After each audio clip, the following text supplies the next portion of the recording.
ನಾವು ನಿನ್ನಿನ ಕ್ಲಾಸಲ್ಲಿ ಲೋಹಗಳು ಮತ್ತು ಅಲೋಹಗಳು ಪಾಠದಲ್ಲಿ ಲೋಹಗಳ ಒಂದು ಗುಣಲಕ್ಷಣ ಯಾವ ರೀತಿಯಾಗಿರುತ್ತೆ, ಅಲೋಹಗಳ ಗುಣಲಕ್ಷಣ ಯಾವ ರೀತಿಯಾಗಿರುತ್ತೆ, ಮತ್ತೆ ಆ ಅವುಗಳ ವಿಶೇಷತೆಗಳು ಏನೇನು ಅನ್ನೋದನ್ನ ಅಭ್ಯಾಸ ಮಾಡಿದ್ವಿ. ಲೋಹಗಳಲ್ಲಿ ಉದಾಹರಣೆಗೆ ಕುಟ್ಯತೆ, ತನ್ಯತೆ, ಶಾಬ್ದನ, ಈ ತರ ಕೆಲವೊಂದಿಷ್ಟು ವಿಶೇಷವಾದಂತಹ ಗುಣಲಕ್ಷಣಗಳನ್ನ ಲೋಹಗಳು ವ್ಯಕ್ತಪಡಿಸುತ್ತೆ. ಅದರ ಬಗ್ಗೆ ಎಲ್ಲ ನಾವು ತಿಳ್ಕೊಂಡಿದ್ವಿ. ಆದ್ರೆ ಇದು ಯಾವ ಗುಣಗಳು ಅಲೋಹಗಳಲ್ಲಿ ಇರೋದಿಲ್ಲ ಅನ್ನೋದನ್ನು ಸಹ ನಾವು ನಿನ್ನೆ ಕ್ಲಾಸಲ್ಲಿ ಅಭ್ಯಾಸ ಮಾಡಿದ್ವಿ.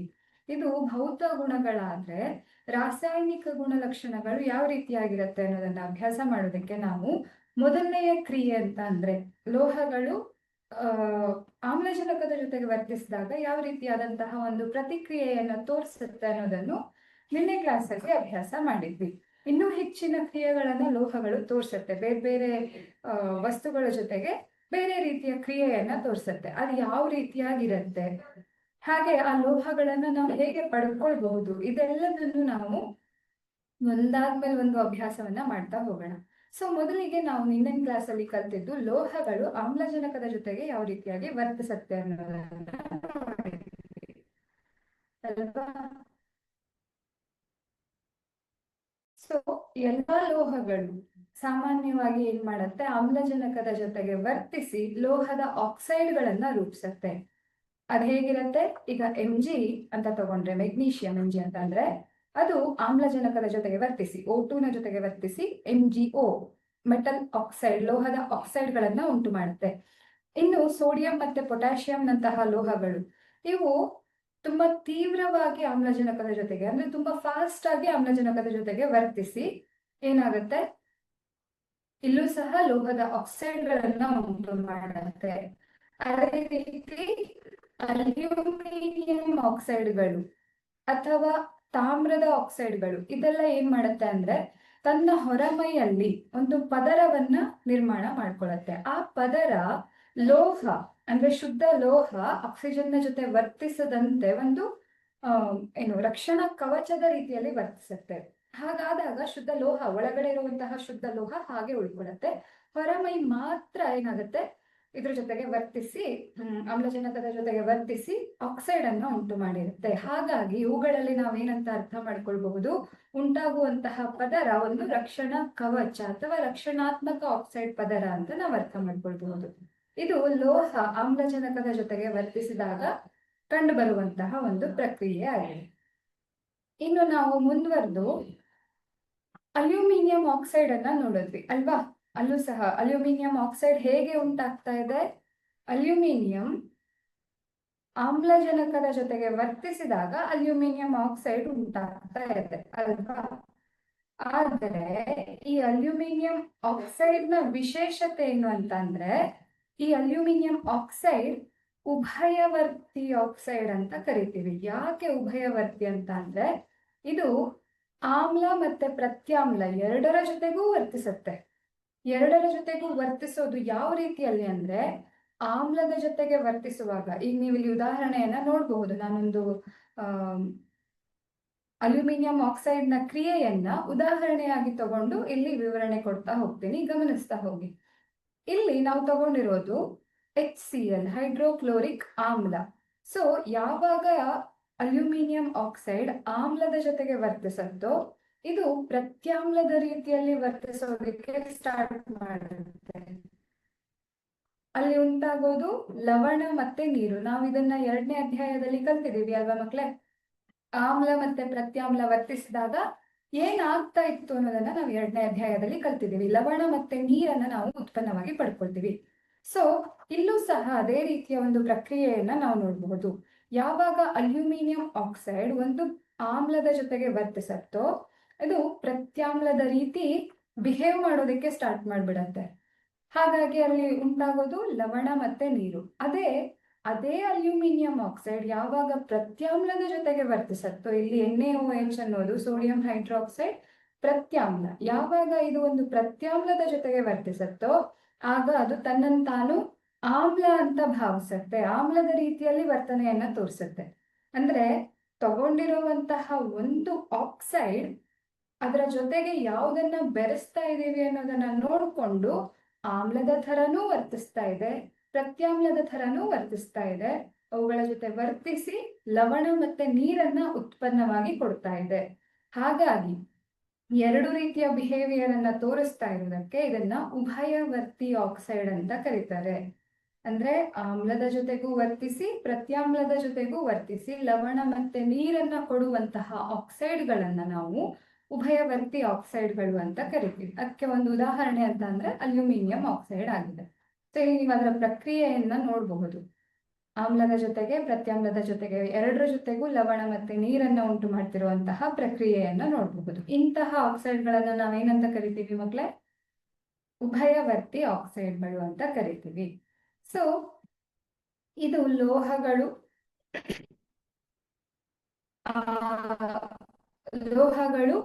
ಯಾವ ರೀತಿಯಾಗಿ ಆಮ್ಲಜನಕದ ಜೊತೆಗೆ ವರ್ತಿಸಿ ಆಕ್ಸೈಡ್ಗಳನ್ನ ಉಂಟು ಮಾಡುತ್ತೆ ಅನ್ನೋದನ್ನ ಆಯ್ತು. ಇನ್ನು ಎರಡನೆಯದು ನೀರಿನೊಂದಿಗೆ ಅವುಗಳ ಪ್ರಕ್ರಿಯೆ ಯಾವ ರೀತಿ ಇರುತ್ತೆ, ನೀರಿನ ಜೊತೆಗೆ ವರ್ತಿಸಿದಾಗ ಏನು ಪರಿಣಾಮ ಉಂಟಾಗತ್ತೆ ಅನ್ನೋದನ್ನ ನೋಡೋಣ. ಲೋಹಗಳು ನೀರಿನ ಜೊತೆಗೆ ವರ್ತಿಸಿ ಲೋಹದ ಆಕ್ಸೈಡ್ಗಳನ್ನ ಅಥವಾ ಲೋಹದ ಹೈಡ್ರಾಕ್ಸೈಡ್ಗಳನ್ನ ಕೊಡುತ್ತೆ. ಆಯ್ತಾ? ಕೆಲವೊಂದು ಲೋಹಗಳು ನೀರಿನ ಜೊತೆಗೆ ವರ್ತಿಸಿ ಲೋಹದ ಹೈಡ್ರಾಕ್ಸೈಡ್ಗಳನ್ನೇ ಕೊಡುತ್ತೆ. ಇನ್ನು ಕೆಲವೊಂದಿಷ್ಟು ಲೋಹಗಳು ನೀರಿನ ಜೊತೆಗೆ ವರ್ತಿಸಿ ಲೋಹದ ಆಕ್ಸೈಡ್ಗಳನ್ನ ಕೊಡ್ತಾ ಇರುತ್ತೆ. ಸೊ ಈ ಎರಡು ಉತ್ಪನ್ನಗಳನ್ನ ನಾವು ನೋಡಬಹುದು. ಈ ಲೋಹದ ಆಕ್ಸೈಡ್ ಮತ್ತು ಹೆಚ್ಚು ನೀರಿನ ಜೊತೆಗೆ ವರ್ತಿಸಿದಾಗ ಲೋಹದ ಹೈಡ್ರಾಕ್ಸೈಡ್ ಅನ್ನ ಕೊಡೋ ಸಾಧ್ಯತೆಗಳು ಇದೆ. ಆಯ್ತಾ? ಸೊ ಲೋಹ ಮತ್ತೆ ನೀರು ವರ್ತಿಸಿದಾಗ ನಮ್ಗೆ ಏನ್ ಸಿಗಬಹುದು? ಲೋಹದ ಹೈಡ್ರಾಕ್ಸೈಡ್ ಅಥವಾ ಲೋಹದ ಆಕ್ಸೈಡ್ಗಳು ಸಿಗತ್ತೆ. ಯಾವಾಗ ಲೋಹದ ಹೈಡ್ರಾಕ್ಸೈಡ್ ಸಿಗತ್ತೆ, ಯಾವಾಗ ಲೋಹದ ಆಕ್ಸೈಡ್ಗಳು ಸಿಗತ್ತೆ ಅನ್ನೋದನ್ನು ನೋಡೋಣ. ಸೊ ಮೊದಲನೇದಾಗಿ ನಾವು ಇಲ್ಲಿ ಲೋಹದ ಆಕ್ಸೈಡ್ ನ ಜೊತೆಗೆ ಇನ್ನೊಂದು ಉಪ ಉತ್ಪನ್ನ ನಮ್ಗೆ ಸಿಗ್ತಾ ಇದೆ. ಅದೇನು ಅಂತ ಅಂದ್ರೆ ಹೈಡ್ರೋಜನ್ ಅನಿಲ. ಇದು ಸಹ ಇಂಪಾರ್ಟೆಂಟ್ ಪಾಯಿಂಟ್ ಆಗಿದೆ. ಹೈಡ್ರೋಜನ್ ಅನಿಲ ಬಿಡುಗಡೆ ಆಗ್ತಾ ಇದೆ ಅನ್ನೋದು ಸಹ ಇಂಪಾರ್ಟೆಂಟ್ ಪಾಯಿಂಟ್ ಆಗಿದೆ. ಹಾಗಾಗಿ ಇದನ್ನ ಗಮನದಲ್ಲಿ ಇಟ್ಕೊಂಡು ನಾವು ಉತ್ಪನ್ನಗಳನ್ನ ಬರಿಬೇಕಾಗತ್ತೆ. ಯಾವಾಗ ಲೋಹಗಳು ನೀರಿನ ಜೊತೆಗೆ ವರ್ತಿಸುತ್ತೋ ಲೋಹದ ಆಕ್ಸೈಡ್ ಅಥವಾ ಲೋಹದ ಹೈಡ್ರಾಕ್ಸೈಡ್, ಅದರ ಜೊತೆಯಲ್ಲಿ ಹೈಡ್ರೋಜನ್ ಅನಿಲ ಬಿಡುಗಡೆ ಆಗತ್ತೆ ಅನ್ನೋದನ್ನ ನಾವು ಗಮನದಲ್ಲಿ ಇಟ್ಕೊಳ್ಳೇಬೇಕು. ಸೊ ಯಾವ ರೀತಿಯ ಲೋಹಗಳು ಹೇಗೆ ಕ್ರಿಯಾಶೀಲತೆಯನ್ನ ತೋರಿಸುತ್ತೆ ಅನ್ನೋದನ್ನ ನೋಡೋಣ. ಸೊ ಸೋಡಿಯಂ ಮತ್ತೆ ಪೊಟ್ಯಾಷಿಯಂ, ಕೆ ಅಂದ್ರೆ ಪೊಟ್ಯಾಷಿಯಂ ಮತ್ತೆ ಸೋಡಿಯಂ, ಈ ಲೋಹಗಳು ತುಂಬಾ ಫಾಸ್ಟ್ ಆಗಿ ನೀರಿನ ಜೊತೆಗೆ ವರ್ತಿಸುತ್ತೆ, ತೀವ್ರವಾಗಿ ವರ್ತಿಸುತ್ತೆ. ಹಾಗೆ ಇದರ ಜೊತೆಯಲ್ಲಿ ಈ ಒಂದು ಕ್ರಿಯೆ ಯಾವಾಗ ಸೋಡಿಯಂ ಅಥವಾ ಪೊಟ್ಯಾಷಿಯಂ ನೀರಿನ ಜೊತೆಗೆ ವರ್ತಿಸತ್ತೋ ಆ ಕ್ರಿಯೆಯಲ್ಲಿ ಉಷ್ಣ ಬಿಡುಗಡೆ ಆಗತ್ತೆ. ಹಾಗಾಗಿ ಇದನ್ನ ನಾವು ಬಹಿರುಷ್ಣಕ ಕ್ರಿಯೆ ಅಂತ ಕರಿತೀವಿ.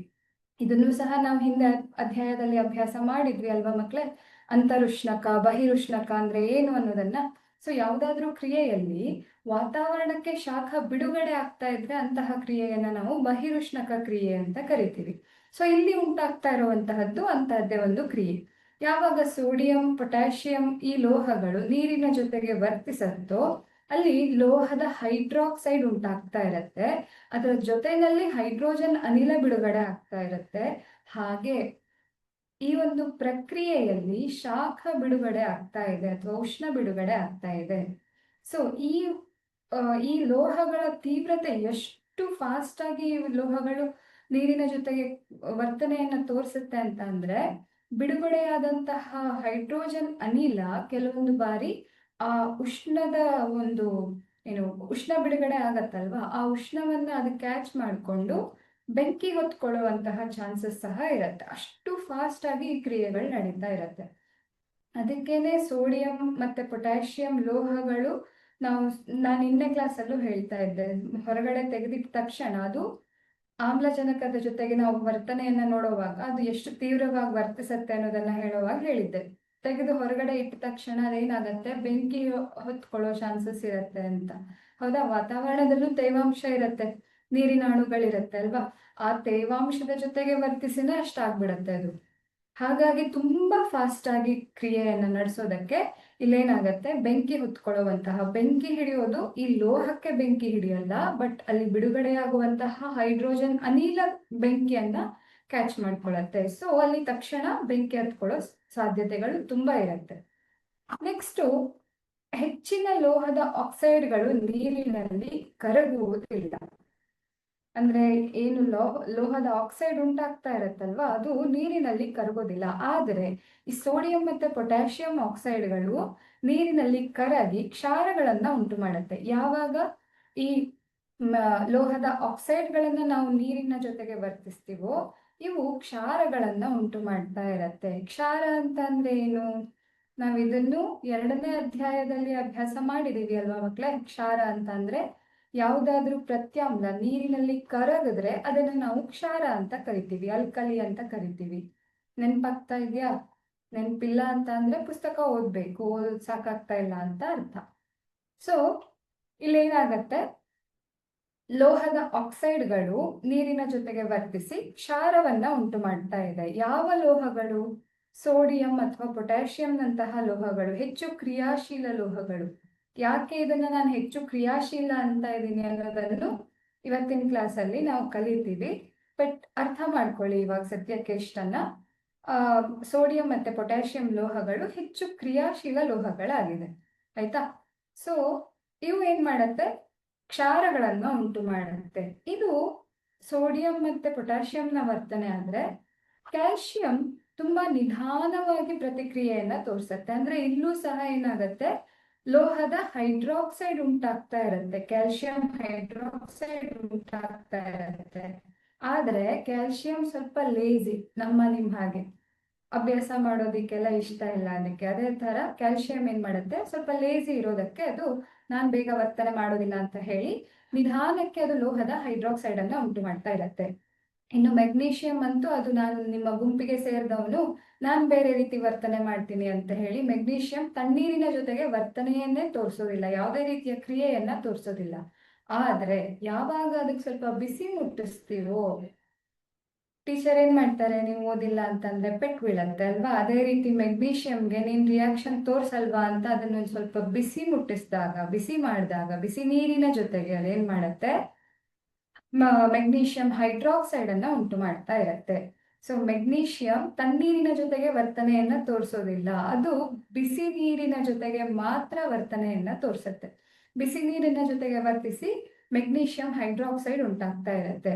ಹಾಗೆ ಈ ಲೋಹಗಳಲ್ಲಿ ಅಂದ್ರೆ ಕ್ಯಾಲ್ಸಿಯಂ ಅಥವಾ ಮೆಗ್ನೀಷಿಯಂ ಲೋಹಗಳಲ್ಲಿ ನಾವು ಫಸ್ಟಿಗೆ ಹೇಳಿದ್ವಿ, ಮೆಟಲ್ ಆಕ್ಸೈಡ್ ಅಥವಾ ಮೆಟಲ್ ಹೈಡ್ರಾಕ್ಸೈಡ್ ಉಂಟಾಗತ್ತೆ, ಲೋಹದ ಆಕ್ಸೈಡ್ ಅಥವಾ ಲೋಹದ ಹೈಡ್ರಾಕ್ಸೈಡ್ ಉಂಟಾಗತ್ತೆ. ಅದರ ಜೊತೆನಲ್ಲಿ ಹೈಡ್ರೋಜನ್ ಅನಿಲ ಬಿಡುಗಡೆ ಆಗ್ತಾ ಇದೆ. ಆ ಹೈಡ್ರೋಜನ್ ಅನಿಲ ಬಿಡುಗಡೆ ಆಗ್ತಾ ಇರೋದು ಗುಳ್ಳೆಗಳಾಗಿ ಬಿಡುಗಡೆ ಆಗತ್ತೆ, ಹೌದಾ? ಸೊ ಆ ಗುಳ್ಳೆಗಳು ಏನ್ ಮಾಡತ್ತೆ ಅಂದ್ರೆ ಈ ಕ್ಯಾಲ್ಸಿಯಂ ಅಥವಾ ಮೆಗ್ನೀಷಿಯಂ ಲೋಹದ ಮೇಲ್ಮೈ ಮೇಲೆ ಈಗ ಅಂಟ್ಕೊಂಡು ಕುತ್ಕೊಳ್ಳುತ್ತೆ. ಹಾಗೆ ಅಂಟ್ಕೊಂಡು ಕೂತ್ಕೊಂಡಾಗ ಈ ಲೋಹಗಳು ನೀರಿನಿಂದ ಮೇಲಕ್ಕೆ ಬಂದು ಮೇಲ್ಮೈಯಲ್ಲಿ ತೇಲೋದಿಕ್ಕೆ ಸ್ಟಾರ್ಟ್ ಆಗತ್ತೆ. ಸೊ ಎಲ್ಲಾದ್ರೂ ಪ್ರಶ್ನೆ ಬಂದ್ರೆ, ಕ್ಯಾಲ್ಸಿಯಂ ಅಥವಾ ಮೆಗ್ನೀಷಿಯಂ ಲೋಹಗಳು ಯಾಕೆ ನೀರಿನ ಮೇಲೆ ತೇಲ್ತಾ ಇರತ್ತೆ ಅಂತ ಪ್ರಶ್ನೆ ಬಂದ್ರೆ ಅದಕ್ಕೆ ಉತ್ತರ, ಈ ಒಂದು ಲೋಹಗಳು ನೀರಿನ ಜೊತೆಗೆ ವರ್ತಿಸಿದಾಗ ಉಂಟಾಗುವಂತಹ ಹೈಡ್ರೋಜನ್ ಗುಳ್ಳೆ ಈ ಲೋಹಗಳ ಮೇಲ್ಮೈ ಮೇಲೆ ಅಂಟ್ಕೊಂಡು ಕುತ್ಕೊಳ್ಳೋದಕ್ಕೆ ಅದು ಲೋಹವನ್ನ ತೇಲುವಂತೆ ಮಾಡುತ್ತೆ, ಆಯ್ತಾ?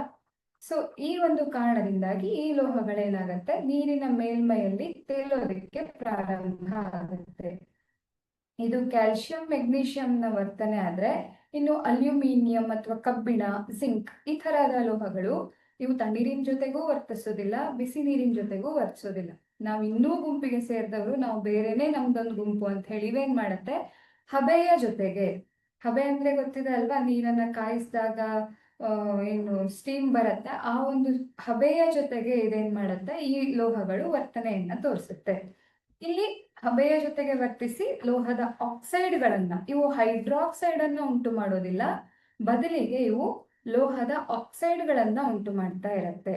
ಇನ್ನು ಸೀಸ ಅಥವಾ ಹೈಡ್ರೋಜನ್, ತಾಮ್ರ, ಪಾದರಸ, ಆಮೇಲೆ ಬೆಳ್ಳಿ, ಚಿನ್ನ ಮತ್ತೆ ಪ್ಲಾಟಿನಂ ಈ ಲೋಹಗಳು ನಾವು ತಣ್ಣೀರು ಬೇಡ, ಬಿಸಿನೀರು ಬೇಡ, ಹಬೆನೂ ಬೇಡ, ಯಾವ ನೀರು ಬೇಡ ಅಂತ ಹೇಳಿ ಯಾವುದೇ ರೀತಿಯ ಪ್ರತಿಕ್ರಿಯೆಯನ್ನು ಇವು ತೋರಿಸೋದಿಲ್ಲ. ನಾವು ಹಿಂಗೆ ಇರ್ತೀವಿ, ಎಷ್ಟಾರು ಬೈರಿ, ಎಷ್ಟಾರು ಹೊಡಿರಿ, ನಮಗ್ ಸಂಬಂಧ ಇಲ್ಲ, ನಾವು ಓದಲ್ಲ ಅಂದ್ಮೇಲೆ ಓದಲ್ಲ ಅಂತ ಇರ್ತಾರಲ್ವಾ ಕೆಲವೊಂದ್ ಮಕ್ಳು, ಅದೇ ರೀತಿ ಇವುಗಳು. ಯಾವುದಕ್ಕೂ ಪ್ರತಿಕ್ರಿಯೆ ಇಲ್ಲ ಇವ್ರದ್ದು. ಯಾವ ಬಿಸಿ ನೀರಿನ ಜೊತೆಗಾದ್ರೂ ಹಾಕಿ, ತಣ್ಣೀರಿನ ಜೊತೆಗಾದ್ರೂ ಹಾಕಿ, ಇವು ಯಾವ ಆಕ್ಸೈಡ್ಗಳನ್ನು ಉಂಟು ಮಾಡೋದಿಲ್ಲ, ಹೈಡ್ರಾಕ್ಸೈಡ್ ಅನ್ನು ಉಂಟು ಮಾಡೋದಿಲ್ಲ, ತಮ್ಮ ಪಾಡಿಗೆ ತಾವಿರ್ತವೆ. ಆ ರೀತಿಯ ಲೋಹಗಳು ಇವು. ಅಂದ್ರೆ ತಟಸ್ಥ ಗುಣವನ್ನ ತೋರಿಸ್ತವೆ. ಸೊ ನಾವೇನಂತ ಅರ್ಥ ಮಾಡ್ಕೊಳ್ಬಹುದು ಅಂತಂದ್ರೆ, ಎಲ್ಲಾ ಲೋಹಗಳು ನೀರಿನ ಜೊತೆಗೆ ವರ್ತಿಸೋದಿಲ್ಲ. ನಾವು ಇದನ್ನ ಇವಾಗಷ್ಟೇ ನೋಡಿದ್ವಿ ಅಲ್ವಾ. ಕೆಲವೊಂದಿಷ್ಟು ಲೋಹಗಳು ಮಾತ್ರ ನೀರಿನ ಜೊತೆಗೆ ವರ್ತಿಸಿ ಲೋಹದ ಆಕ್ಸೈಡ್ ಅಥವಾ ಲೋಹದ ಹೈಡ್ರಾಕ್ಸೈಡ್ ಅನ್ನ ಉಂಟು ಮಾಡ್ತಾ ಇತ್ತು. ಆದ್ರೆ ಎಲ್ಲಾ ಲೋಹಗಳು ಈ ರೀತಿಯ ಒಂದು ಪ್ರಕ್ರಿಯೆಯನ್ನ ತೋರಿಸೋದಿಲ್ಲ.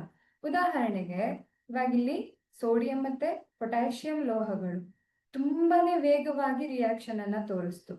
ಆದ್ರೆ ಕ್ಯಾಲ್ಸಿಯಂ ಮತ್ತೆ ಮೆಗ್ನೀಷಿಯಂ ನಿಧಾನಕ್ಕೆ ಪ್ರತಿಕ್ರಿಯೆಯನ್ನ ತೋರಿಸ್ತಾ ಇದೆ. ಆಮೇಲೆ ಅಲ್ಯೂಮಿನಿಯಂ, ಕಬ್ಬಿಣ, ಜಿಂಕ್ ಈ ಲೋಹಗಳು ಏನ್ ಮಾಡ್ತಾ ಇದೆ, ಇವುಗಳು ಹಬೆಯ ಜೊತೆಗೆ ವರ್ತನೆಯನ್ನ ತೋರಿಸುತ್ತೆ.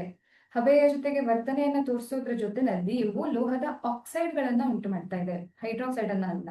ಆಮೇಲೆ ಸೀಸ ಇರ್ಬೋದು ಅಥವಾ ತಾಮ್ರ, ಬೆಳ್ಳಿ, ಚಿನ್ನ ಇಂತಹ ಲೋಹಗಳು ಯಾವ ಪ್ರತಿಕ್ರಿಯೆಯನ್ನು ತೋರಿಸೋದಿಲ್ಲ. ಸೊ ಇಲ್ಲಿ ಸೂಚನೆ ಏನು ಮಕ್ಳೇ, ನಮ್ಗೆ ಅರ್ಥ ಮಾಡ್ಕೊಳ್ಳೋದಿದ್ರೆ ನಾವೇನಂತ ಅರ್ಥ ಮಾಡ್ಕೊಳ್ಬಹುದು, ಇಲ್ಲಿ ಎಲ್ಲಾ ಲೋಹಗಳು ನೀರಿನ ಜೊತೆಗೆ ವರ್ತಿಸೋದಿಲ್ಲ, ಕೆಲವೊಂದು ಲೋಹಗಳು ಮಾತ್ರ ನೀರಿನ ಜೊತೆಗೆ ವರ್ತಿಸುತ್ತೆ, ಎಲ್ಲದೂ ವರ್ತಿಸೋದಿಲ್ಲ ಅನ್ನೋದು ನಮ್ಗೆ ಇಲ್ಲಿ ಗೊತ್ತಾಗ್ತಾ ಇದೆ.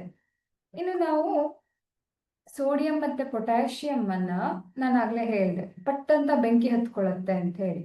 ಹಾಗಾಗಿ ನಾವೇನ್ ಮಾಡ್ಬೇಕು ಅಂತ ಅಂದ್ರೆ, ಈ ಲೋಹಗಳನ್ನ ಸುಮ್ಮನೆ ಹಾಗೆ ಒಂದ್ ಡಬ್ಬಿಲ್ ಮುಚ್ಚಿ ಇಡೋದಿಕ್ ಬರೋದೇ ಇಲ್ಲ. ನಾವದನ್ನ ಸೀಮೆ ಎಣ್ಣೆಯಲ್ಲಿ ಸ್ಟೋರ್ ಮಾಡಿ ಇಡ್ತೀವಿ. ಅದನ್ನ ಸಂಗ್ರಹಿಸಿ ಇಡುವಂತಹ ಪದ್ಧತಿ ಅಂದ್ರೆ, ನೀವು ಇಲ್ಲಿ ಚಿತ್ರದಲ್ಲಿ ನೋಡ್ತಾ ಇರಬಹುದು, ಇದರಲ್ಲಿ ಲಿಥಿಯಂ ಇದೆ, ಸೋಡಿಯಂ ಇದೆ ಅಥವಾ ಪೊಟ್ಯಾಷಿಯಂ. ಇಲ್ಲಿ ಒಂದು ದ್ರವದ ರೀತಿ, ನೀರಿನ ರೀತಿ ಕಾಣಿಸ್ತಾ ಇದೆ ಅಲ್ವಾ, ಇದು ನೀರಲ್ಲ, ಇದು ಸೀಮೆ ಎಣ್ಣೆ ಆಗಿರುತ್ತೆ. ಸೀಮೆ ಎಣ್ಣೆಯ ಒಳಗಡೆಗೆ ಈ ಲೋಹಗಳನ್ನ ಹಾಕಿ ಇಟ್ಟಿರ್ತಾರೆ. ಸುಮ್ಮನೆ ಹಾಗೆ ಹಾಕಿಟ್ರೆ ತಕ್ಷಣ ಬೆಂಕಿ ಹಿಡ್ಕೊಬಿಡತ್ತೆ, ಅದು ಉರಿಯೋದಿಕ್ ಸ್ಟಾರ್ಟ್ ಆಗುತ್ತೆ ಬೆಂಕಿ ಹತ್ಕೊಂಡು. ಅದಕ್ಕೆ ಇವುಗಳನ್ನ ಸೀಮೆ ಎಣ್ಣೆಯ ಒಳಗಡೆಗೆ ಹಾಕಿ ಸ್ಟೋರ್ ಮಾಡಿ ಇಟ್ಟಿರ್ತಾರೆ. ಆಗ ನಾವು ಏನ್ ಮಾಡ್ತೀವಿ, ಅದು ಗಾಳಿಯಲ್ಲಿರುವಂತಹ ಆಮ್ಲಜನಕದ ಜೊತೆಗೆ ಅಥವಾ ತೇವಾಂಶದ ಜೊತೆಗೆ ವರ್ತಿಸದೇ ಇರೋ ರೀತಿಯಲ್ಲಿ ನಾವು ಅದನ್ನ ಏನು ಸ್ಟಾಕ್ ಮಾಡ್ತಾ ಇದ್ದೀವಿ. ಅಲ್ಲೊಂದು ಏನು ಪದರ ತರ ಉಂಟಾಗತ್ತೆ, ಹೌದಾ? ಅಂದ್ರೆ ಹೇಗ್ ಹೇಳ್ಬೋದು ಅಂತ ಅಂದ್ರೆ, ಇವಾಗ ಲೋಹ ಫ್ರೀ ಆಗಿದ್ರೆ ಆಮ್ಲಜನಕದ ಜೊತೆಗೆ ವರ್ತಿಸುತ್ತೆ. ಆದ್ರೆ ಮಧ್ಯದಲ್ಲಿ ಒಂಥರ ಗೋಡೆ ತರ ಉಂಟಾಗಿದೆ. ಗೋಡೆ ಅಂತಂದ್ರೆ ಲಿಟ್ರಲ್ ಗೋಡೆ ಅಲ್ಲ, ಇಲ್ಲಿ ಸೀಮೆ ಎಣ್ಣೆ ಗೋಡೆಯ ರೀತಿ ಕೆಲಸ ಮಾಡುತ್ತೆ. ಹಾಗಾಗಿ ಇವೆರಡು ವರ್ತಿಸೋದಿಕ್ಕೆ ಸಾಧ್ಯ ಆಗೋದಿಲ್ಲ. ಹಾಗಾಗಿ ಯಾವಾಗ್ಲೂ ಸಹ ಸೋಡಿಯಂ, ಪೊಟ್ಯಾಷಿಯಂ ಅಥವಾ ಒಂದನೇ ಗುಂಪಿನ ಧಾತುಗಳನ್ನ ಸಾಮಾನ್ಯವಾಗಿ ಸೀಮೆ ಎಣ್ಣೆಯಲ್ಲಿ ಸ್ಟೋರ್ ಮಾಡಿಟ್ಟಿರ್ತಾರೆ. ಹೆಚ್ಚೆಚ್ಚು ಪ್ರಮಾಣದ ಶಾಖ ಬಿಡುಗಡೆ ಆಗ್ಬಿಡತ್ತೆ, ಅಂದ್ರೆ ಉಷ್ಣಾಂಶ ಬಿಡುಗಡೆ ಆಗತ್ತೆ. ಸೊ ಈ ಲೋಹಗಳು ಗಾಳಿಗೆ ತೆರೆದಿಟ್ಟಾಗ ಕ್ಷಿಪ್ರವಾಗಿ ವರ್ತಿಸಿ ಬೆಂಕಿ ಹೊತ್ತುಕೊಳ್ಳುತ್ತೆ. ಹಾಗಾಗಿ ಅದರಿಂದ ಏನಾಗತ್ತೆ, ಬೆಂಕಿ ಅವಘಡ ಉಂಟಾಗತ್ತೆ. ಅದನ್ನ ತಪ್ಪಿಸೋದಕ್ಕೆ ಸೀಮೆ ಎಣ್ಣೆಯಲ್ಲಿ ಸ್ಟೋರ್ ಮಾಡಿರ್ತಾರೆ. ಇನ್ನು ಲೋಹದ ಮೇಲೆ ಹಬೆಯ ಪ್ರಕ್ರಿಯೆಯನ್ನ ನೋಡೋದಿಕ್ಕೆ ನಮ್ಗೆ ಇಲ್ಲೊಂದು ಪ್ರಯೋಗ ಇದೆ, ಹೌದಾ? ಏನದು ಪ್ರಯೋಗ? ಸೊ ಇಲ್ಲಿ ನೀರಿನಲ್ಲಿ ಅದ್ದಿ ತೆಗೆದಂತಹ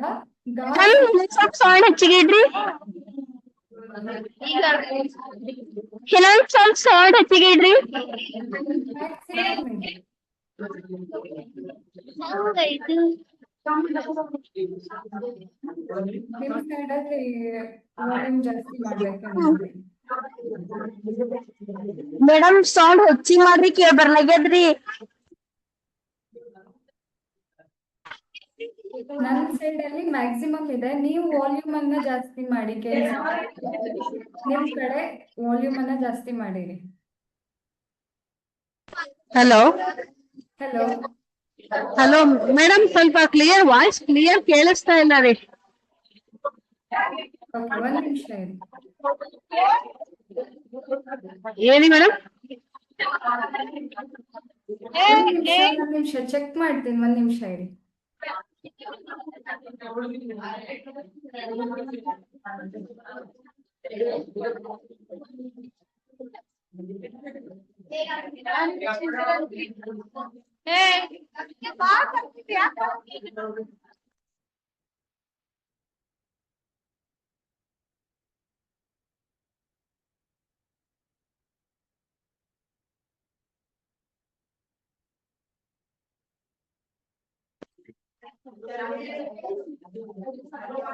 ಟೀಚರಲ್ಲಿ ಮ್ಯೂಟ್ ಬರ್ತದ್ರಿ, ಮ್ಯೂಟ್ ನಾವ್ ಬರ್ತದ್ರಿ ಅಲ್ರಿ, ಮ್ಯೂಟ್ ತೆಗ್ದು ಬರ್ಬೇಕು. ಅಲ್ಲಿ ಬಂದ್ರೆ ಹೇಳಪ್ಪ. ಏ ಯಾಕ ಮಾತು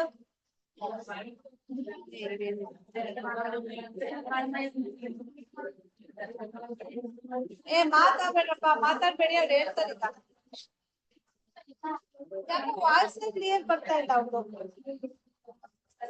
ವಾಯ್ಸ್ ಕ್ಲಿಯರ್ ಬರ್ತಾ ಇಲ್ಲ.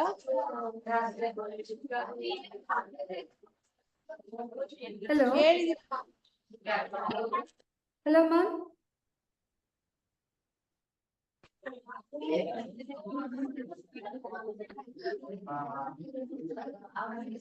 ಹಲೋ. ಇವಾಗ ಕೇಳಿಸ್ತಾ ಇದ್ಯಾ? ಹಾ ಮ್ಯಾಮ್, ಇವಾಗ ಕೇಳಿಸ್ತಾ ಇದೆ ಮ್ಯಾಮ್. ಓಕೆ. ಸೊ ಲೋಹದ ಮೇಲೆ ಹಬೆ ಯಾವ ರೀತಿ ಕ್ರಿಯೆಯನ್ನ ಉಂಟು ಮಾಡತ್ತೆ ಅನ್ನೋದನ್ನ ನಾವು ನೋಡೋಣ. ಅದಕ್ಕೊಂದು ಪ್ರಯೋಗ ಇದೆ ಇಲ್ಲಿ. ಗಾಜಿನ ಒಂದು ದಾರವನ್ನ, ನೂಲನ್ನ ನಾವು ನೀರಿನಲ್ಲಿ ಅದ್ದಿ ಹೀಗೆ ಒಂದು ಪ್ರನಾಳದ ಒಳಗಡೆ ತಗೊಂಡು ಅದರ ಒಳಗಡೆಗೆ ಒಂದು ಲೋಹದ ತಂತಿಯನ್ನ ಇಟ್ಟಾಗ, ಹಾಗೆ ಆ ಗಾಜಿನ ದಾರಕ್ಕೆ ಬೆಂಕಿಯನ್ನ ಸಪ್ಲೈ ಮಾಡಿದಾಗ ಏನಾಗತ್ತೆ, ಗಾಜಿನ ದಾರ ನೀರನ್ನ ಹೀರ್ಕೊಂಡಿರತ್ತೆ, ಹೌದಾ? ಯಾವಾಗ ಅದಕ್ಕೆ ಬೆಂಕಿಯನ್ನ ಕೊಡ್ತೀವೋ ಅಲ್ಲೇನಾಗತ್ತೆ, ಹೀಗೆ ನಾವು ಉಷ್ಣಾಂಶವನ್ನ ಅಲ್ಲಿಗೆ ಕೊಟ್ಟಾಗ ಆ ಗಾಜಿನ ದಾರದಲ್ಲಿರುವಂತಹ ನೀರು ಆವಿಯಾಗಿ ಹೊರಡೋದಿಕ್ ಸ್ಟಾರ್ಟ್ ಆಗತ್ತೆ ಅಲ್ವಾ? ನೀವು ನೋಡಿದೀರಾ, ಹಬೆ ಉಂಟಾಗತ್ತೆ ಅಲ್ಲಿ. ಸೊ ನೀರು ಆವಿ ಆಗೋದಕ್ಕೆ ಸ್ಟಾರ್ಟ್ ಆದಾಗ ಆ ಆವಿ ಯಾವಾಗ ಈ ಲೋಹದ ಜೊತೆಗೆ ವರ್ತಿಸತ್ತೋ, ನಾವ್ ಇವಾಗಷ್ಟೇ ನೋಡಿದ್ವಿ, ಲೋಹ ಮತ್ತೆ ನೀರು ಅಥವಾ ಆವಿ ವರ್ತಿಸಿದಾಗ ಏನಾಗ್ತಾ ಇತ್ತು, ಇಲ್ಲಿ ಅಲ್ಯೂಮಿನಿಯಂನ ವರ್ತನೆಯನ್ನ ನಾವು ನೋಡ್ತಾ ಇದ್ವಿ, ಹೌದಾ? ಅಲ್ಯೂಮಿನಿಯಂ ಯಾವಾಗ ಹಬೆಯ ಜೊತೆಗೆ ವರ್ತಿಸತ್ತೋ ಅಲ್ಲಿ ಲೋಹದ ಆಕ್ಸೈಡ್ಗಳು ಉಂಟಾಗ್ತಾ ಇರತ್ತೆ. ಅದರ ಜೊತೆನಲ್ಲಿ ಉಪ ಉತ್ಪನ್ನ ಏನು ಉಂಟಾಗ್ತಾ ಇತ್ತು ಮಕ್ಕಳೇ? ಹೈಡ್ರೋಜನ್ನ ಗುಳ್ಳೆಗಳು ಅಥವಾ ಹೈಡ್ರೋಜನ್ ಅನಿಲ ಉಂಟಾಗ್ತಾ ಇತ್ತು, ಹೌದಾ? ಸೊ ಇಲ್ಲಿ ಅದೇ ಒಂದು ಪ್ರಕ್ರಿಯೆ ಆಗತ್ತೆ. ಈ ಹಬೆ ಅಂದ್ರೆ ಇಲ್ಲಿ ಗಾಜಿನ ದಾರವನ್ನ ಯಾಕೆ ತಗೊಂಡಿರೋದು, ಅಲ್ಲಿ ಅದಕ್ಕೆ ಬೆಂಕಿಯನ್ನ ಕೊಟ್ಟಾಗ ಆ ಉಷ್ಣಾಂಶದ ಪರಿಣಾಮವಾಗಿ ಅದು ಆವಿಯಾಗಿ ಬದಲಾಗತ್ತೆ, ನೀರು ಇರೋದು ಆವಿಯಾಗಿ ಬದಲಾಗತ್ತೆ. ಆ ಆವಿ ಇಲ್ಲಿ ಲೋಹದ ಜೊತೆಗೆ ವರ್ತಿಸಿದಾಗ ಅಲ್ಲಿ ಲೋಹ ಮತ್ತೆ ನೀರಿನ ಅಣುಗಳ ಒಂದು ಕ್ರಿಯೆ ಉಂಟಾಗಿ ಲೋಹದ ಆಕ್ಸೈಡ್ ಉಂಟಾಗತ್ತೆ. ಅದರ ಜೊತೆನಲ್ಲಿ ಹೈಡ್ರೋಜನ್ ಅನಿಲ ಉಂಟಾಗ್ತಾ ಇರತ್ತೆ. ಆ ಹೈಡ್ರೋಜನ್ ಅನಿಲವನ್ನ ಈ ನಿರ್ಗಮನ ನಾಳದ ಮೂಲಕ ಹೀಗೆ ಒಂದು ನೀರಿರುವಂತಹ ಒಂದು ಟಬ್ಬಿಗೆ ಹೀಗೆ ಹಾಕಿದಾಗ ಅದೇನಾಗತ್ತೆ, ಇಲ್ಲಿ ಅನಿಲ ಬರ್ತಾ ಇರತ್ತೆ, ಹೌದಾ? ಆ ಅನಿಲ ಇಲ್ಲಿ ನೀರಿನಲ್ಲಿ ಮಿಕ್ಸ್ ಆದಾಗ ಅದೇನ್ ಮಾಡತ್ತೆ, ನೀರಿನ ಗುಳ್ಳೆಗಳನ್ನ ಉಂಟು ಮಾಡತ್ತೆ. ಆ ನೀರಿನ ಗುಳ್ಳೆಗಳು ನಿಮ್ಗೆ ಇಲ್ಲಿ ಚಿತ್ರದಲ್ಲಿ ಕಾಣಿಸ್ತಾ ಇರ್ಬೋದು ಮಕ್ಳೇ, ಹೀಗೆ ಸಣ್ಣ ಸಣ್ಣ ಗುಳ್ಳೆಗಳು ಉಂಟಾಗಿದೆ ಅಲ್ವಾ, ಬಬಲ್ಸ್ ಉಂಟಾಗಿದೆ. ಸೊ ಅದು ಮೇಲ್ಗಡೆಗೆ ಹೋಗಿ ಇಲ್ಲಿ ಹೈಡ್ರೋಜನ್ ಅನಿಲ ಸ್ಟೋರ್ ಆಗಿರುತ್ತೆ. ಇಲ್ಲಿವರೆಗೂ ನೀರಿದೆ, ಇಲ್ಲಿಯ ತನಕನೂ ನೀರಿದೆ. ಯಾವಾಗ ಆ ಅನಿಲ ಹೀಗೆ ಇಲ್ಲಿಂದ ಮೇಲ್ಗಡೆಗೆ ಬರುತ್ತೋ ಇಲ್ಲಿ ಹೈಡ್ರೋಜನ್ ಅನಿಲ ಏನಾಗ್ತಾ ಇರತ್ತೆ, ತುಂಬಿಕೊಳ್ತಾ ಇರತ್ತೆ. ನೀವು ನೋಡಿರ್ತೀರ, ನೀರಿನ ಒಳಗಡೆಗೆ ನೀವು ಏನಾದ್ರೂ ಹಿಂಗ್ ಒಂದ್ ಪೈಪನ್ನ ತಗೊಂಡ್ ಹಿಂಗೆ ಉಸಿರನ್ನ ಬಿಟ್ರೆ ಗುಳ್ಳೆಗಳಾಗಿ ಅದ್ ಮೇಲಕ್ಕೆ ಹೋಗ್ತಾ ಇರತ್ತೆ. ಗಮನಿಸಿದೀರಾ? ಆಟ ಆಡುವಾಗ ನೀರಿನ ಒಳಗಡೆಗೆ ಒಂದ್ ಬಕೆಟ್ ಅಲ್ಲಿ ನೀರ್ ಇಟ್ಕೊಂಡು ಒಂದ್ ಪೈಪ್ ಅನ್ನು ತಗೊಂಡ್, ಸಣ್ಣ ಪೈಪ್ ಸ್ಟ್ರಾ ಟೈಪ್ ಎಲ್ಲ ಬರುತ್ತಲ್ಲ, ಅದನ್ನ ಇಟ್ಕೊಂಡು ಹಿಂಗ್ ಊದಿದ್ರೆ, ಗಾಳಿ ಊದಿದ್ರೆ ಬಬಲ್ಸ್ ಫಾರ್ಮ್ ಆಗತ್ತೆ, ಗುಳ್ಳೆಗಳು ಫಾರ್ಮ್ ಆಗತ್ತೆ. ಅಲ್ಲಿ ಇದೇ ರೀತಿಯ ಒಂದು ಆಕ್ಷನ್ನೇ ಆಗೋದು, ಆಯ್ತಾ? ಇಲ್ಲೂ ಸಹ ಏನಾಗತ್ತೆ, ಆ ಹೈಡ್ರೋಜನ್ ನ ಗುಳ್ಳೆಗಳು ಹೀಗೆ ನೀರಿನ ಒಳಗಡೆಗೆ ಬಂದಾಗ ಅದು ಒತ್ತಡದಿಂದಾಗಿ ಏನಾಗತ್ತೆ, ಹಿಂಗೆ ಮೇಲ್ಗಡೆಗೆ ಹೋಗಿ ಅನಿಲದ ಗುಳ್ಳೆಗಳಲ್ವಾ ಅದೆಲ್ಲದು. ಸೊ ಅದೇನಾಗತ್ತೆ, ಮೇಲ್ಗಡೆ ಹೋಗಿ ಇಲ್ಲಿ ಹೈಡ್ರೋಜನ್ ಅನಿಲ ಏನಾಗತ್ತೆ, ಸ್ಟೋರ್ ಆಗೋದು ನಮ್ಗೆ ಗೊತ್ತಾಗತ್ತೆ. ಸೊ ನಾವು ಹೈಡ್ರೋಜನ್ ಅನಿಲ ಉಂಟಾಗ್ತಾ ಇದೆ ಅನ್ನೋದನ್ನ ನಾವು ಯಾವ ರೀತಿ ಖಚಿತಪಡಿಸ್ಕೊಳ್ಬಹುದು ಮಕ್ಕಳೇ? ಅಲ್ಲಿ ಗುಳ್ಳೆಗಳು ಉಂಟಾಗ್ತಾ ಇದೆ ಅಂತ ಅಂದ್ರೆ ಹೈಡ್ರೋಜನ್ ಅನಿಲ ಬಿಡುಗಡೆ ಆಗ್ತಾ ಇದೆ ಅಂತಾನೆ ಅರ್ಥ ಅಲ್ವಾ? ಮತ್ತೆ ಇಲ್ಲಿ ಬೇರೆ ಯಾವುದೇ ಅನಿಲ ಬಿಡುಗಡೆ ಆಗೋದಿಕ್ಕೆ ಸಾಧ್ಯ ಇಲ್ಲ. ಯಾವಾಗ ಲೋಹ ನೀರಿನ ಜೊತೆಗೆ ಅಥವಾ ನೀರಿನ ಆವಿಯ ಜೊತೆಗೆ ವರ್ತಿಸತ್ತೋ ಅಲ್ಲಿ ಹೈಡ್ರೋಜನ್ ಅನಿಲನೇ ಬಿಡುಗಡೆ ಆಗೋದು. ಸೊ ಹೀಗೆ ನಾವಿಲ್ಲಿ ಲೋಹದ ಮೇಲೆ ಹಬೆಯ ವರ್ತನೆಯನ್ನ ನಾವು ಹೀಗೆ ಅರ್ಥ ಮಾಡ್ಕೊಳ್ಬಹುದು. ಇನ್ನು ಮೂರನೆಯ ಒಂದು ಪ್ರತಿಕ್ರಿಯೆ ಅಂತ ಅಂದ್ರೆ ಆಮ್ಲಗಳ ಜೊತೆಗೆ ಲೋಹಗಳು ಯಾವ ರೀತಿಯ ಒಂದು ಕ್ರಿಯೆಯನ್ನ ತೋರಿಸುತ್ತೆ ಅನ್ನೋದನ್ನ ನೋಡೋಣ. ಯಾವಾಗ ಲೋಹಗಳು ಆಮ್ಲದ ಜೊತೆಗೆ ವರ್ತಿಸತ್ತೋ ಇಲ್ಲಿ ಲವಣ ಮತ್ತೆ ಹೈಡ್ರೋಜನ್ ಉಂಟಾಗ್ತಾ ಇದೆ. ಈ ಒಂದು ಪ್ರಯೋಗವನ್ನ ನೋಡಿರೋದು ನೆನಪಿದ್ಯಾ ನಿಮ್ಗೆ? ಆಮ್ಲ ಪ್ರತ್ಯಾಮ್ಲ ಪಾಠದಲ್ಲಿ ನಾವು ಇದೇ ಪ್ರಯೋಗವನ್ನೇ ನೋಡಿದ್ವಿ ಅಲ್ವಾ? ಸೊ ಇಲ್ಲಿ ಏನಾಗ್ತಾ ಇತ್ತು, ಇಲ್ಲಿ ಸತ್ತುವಿನ ಚೂರುಗಳನ್ನ ನಾವು ತಗೊಂಡಿದ್ವಿ, ಸಣ್ಣ ಸಣ್ಣ ಚೂರುಗಳನ್ನ. ಅದಕ್ಕೆ ಹೈಡ್ರೋಕ್ಲೋರಿಕ್ ಸಲ್ಫ್ಯೂರಿಕ್ ಆಮ್ಲವನ್ನ ಹಾಕಿದಾಗ ಸಲ್ಫ್ಯೂರಿಕ್ ಆಮ್ಲ ಒಂದು ಆಮ್ಲ ಅಲ್ವಾ ಅದು? ಆಮ್ಲ ಇಲ್ಲಿ ತಗೊಂಡಿರೋದು ಲೋಹ. ಯಾವಾಗ ಲೋಹ ಆಮ್ಲದ ಜೊತೆಗೆ ವರ್ತಿಸ್ತೋ ಅಲ್ಲಿ ಏನಾಯ್ತು,